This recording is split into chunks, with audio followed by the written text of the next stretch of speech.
சமத்துவபுரங்களை உருவாக்கிய திமுக தலைவர் கருணாநிதி மீது சாதி வெறியை தூண்டிவிடுவதாக மதிமுக பொதுச் செயலாளர் வைகோ வீண் பழி சுமத்துகிறார் என மு.க.ஸ்டாலின் குற்றம் சாட்டியுள்ளார்.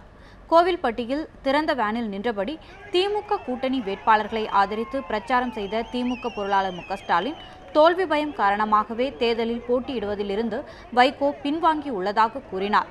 தமக்கு எதிராக ஜாதி மோதலை திமுக தூண்டிவிடுவதாக வைகோ கூறியதற்கு கடும் கண்டனம் தெரிவித்த ஸ்டாலின், 18 வருடங்களாக தம்மை எம்பி பதவியில் அமர வைத்த கருணாநிதி மீது வைகோ வீண்பழி சுமத்துவதாக குற்றம் சுமத்தினார்.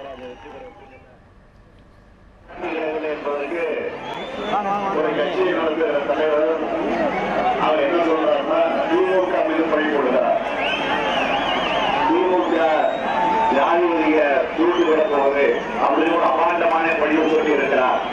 அந்த அபாண்டமான படிப்பு அவருக்கு நான் திமுக கடுமையான கண்டனத்தை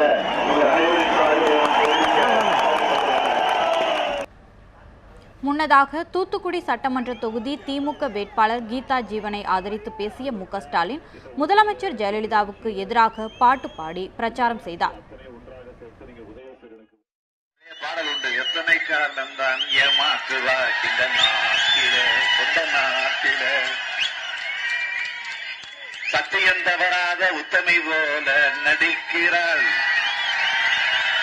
பல வகையிலும் கொள்ளை அடிக்கிறாள். அவருக்கான பாட்டு பொய்யிலே பிறந்து பொய்யிலே வளர்ந்த போ புலவர் சொன்னதும் பொய்யே பொய்யே. நீங்க சொல்லுங்க, புலவர் சொன்னதும் ஜெயலலிதா சொல்றதும். பார்த்தீங்களா, இப்படிதான் இன்னைக்கு ஆட்சி நடந்துகிட்டு இருக்கு.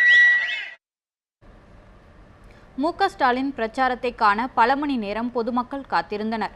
இதனால் அவர்களுக்கு குடிதண்ணீர் பாக்கெட் வழங்கப்பட்டது. அதனை பெற பெண்கள் போட்டி போட்டதால் பரபரப்பு ஏற்பட்டது.